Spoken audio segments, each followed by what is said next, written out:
వనపర్తి జిల్లా మరియు వనపర్తి పట్టణ భారత రాష్ట్ర సమితి ఆధ్వర్యంలో ఈరోజు పాలిటెక్నిక్ వనపర్తి రాజప్రసాదం ముందు మాన్య మాజీ ముఖ్యమంత్రి వర్యులు తెలంగాణ జాతిపిత బాబు కేసీఆర్ గారి జన్మదిన ముందస్తు వేడుకల్లో సందర్భంగా ఈరోజు రాజాగారి బంగ్లా ముందర తెలంగాణ సాధించినటువంటి జాతిపిత కేసీఆర్ గారి జన్మదిన వేడుకల్లో భాగంగా ముందస్తు జన్మదిన వేడుకలు ఈరోజు ఘనంగా జరుపుకోవడం జరిగింది.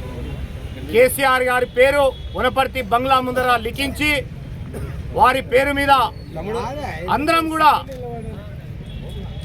వారి పేరును స్మరిస్తూ జన్మదిన వేడుకలను జరుపుకోవడం జరుగుతూ ఉంది. రేపు బాబు కేసీఆర్ జన్మదినం సందర్భంగా అనేక సామాజిక కార్యక్రమాలు మాన్య మాజీ మంత్రివర్యులు సింగిరెడ్డి నిరంజన్ రెడ్డి గారి ఆధ్వర్యంలో వనపర్తి పట్టణంలో అనేక కార్యక్రమాలను సామాజిక సేవా కార్యక్రమాలు తీసుకోవడం జరిగింది. రక్తదాన శిబిరాలు, మరి అదేవిధంగా ఆసుపత్రిలో పేషెంట్లకు పాలు పండ్లు బ్రెడ్లు పంపిణీ కార్యక్రమం, మరి అదేవిధంగా నిరంజన్ రెడ్డి గారి స్వగృహం యందు కేక్ కట్ చేసి జన్మదిన సంబరాలు అత్యంత వైభవంగా జరుపుకోవడానికి పార్టీ నిర్ణయించింది.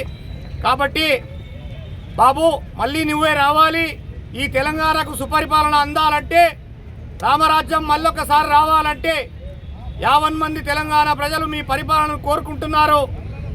గడిచిన అసెంబ్లీ ఎన్నికల్లో మోసపూరిత వాగ్దానాలను చేసి ప్రజలను నయవంచన చేసినటువంటి కాంగ్రెస్ను తరిమి కొట్టడానికి ప్రజలు సిద్ధంగా ఉన్నారు. కాబట్టి మీ జన్మదినం సందర్భంగా ప్రజలకు కూడా నేను పిలుపునిచ్చేదేమంటే, కాంగ్రెస్ పార్టీ ఎమ్మెల్యేలు కాంగ్రెస్ పార్టీ మంత్రులు ఎక్కడ వస్తే గ్రామాలలో తిరగనీయకుండా వారిచ్చినటువంటి హామీలను నెరవేర్చే గ్రామాలకు రావాలని వాళ్ళను తరిమి కొట్టాల్సిందిగా నేను పిలుపునిస్తా ఉన్నా. జై తెలంగాణ.